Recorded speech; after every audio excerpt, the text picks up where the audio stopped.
Guys ఈరోజు అయితే మనం మష్రూమ్ బిర్యానీ చేసుకుందాం కుక్కర్లో.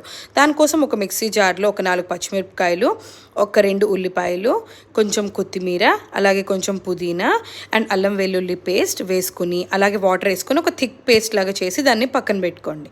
తర్వాత ఒక కుక్కర్లో ఆయిల్ వేసుకుని అది కొంచెం హీట్ అయ్యాక దానిలోకి మనం బిర్యానీ దినుసుల్ని వేసుకోవాలన్నమాట. నేనేం వేసుకున్నానంటే లవంగాలు, షాజీరా, ఇలాయచీ అండ్ దాల్చిన చెక్క.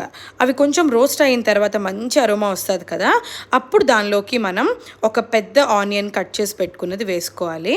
అండ్ అలాగే జీడిపప్పు, అల్లం వెల్లుల్లి పేస్ట్, కట్ చేసి పెట్టుకున్న పుదీనా. సో ఇవన్నీ వేసుకుని మంచిగా పచ్చివాసన పోయేదాకా మిక్స్ చేసుకోవాలి. తర్వాత దానిలోకి గ్రీన్ పీస్, టమాటోస్ యాడ్ చేసుకుని ఆయిల్ పైకి తేలాక కొంచెం ఈ పేస్ట్ ఏదైతే మనం పక్కన పెట్టుకున్నామో అది వేసుకోవాలి. సో ఇది మిక్స్ అయ్యాక ఆయిల్ మంచిగా పైకి తేలాక మళ్ళీ మనం red chilli powder, garam masala, salt వేసుకుని దాన్ని మిక్స్ చేసుకోవాలి.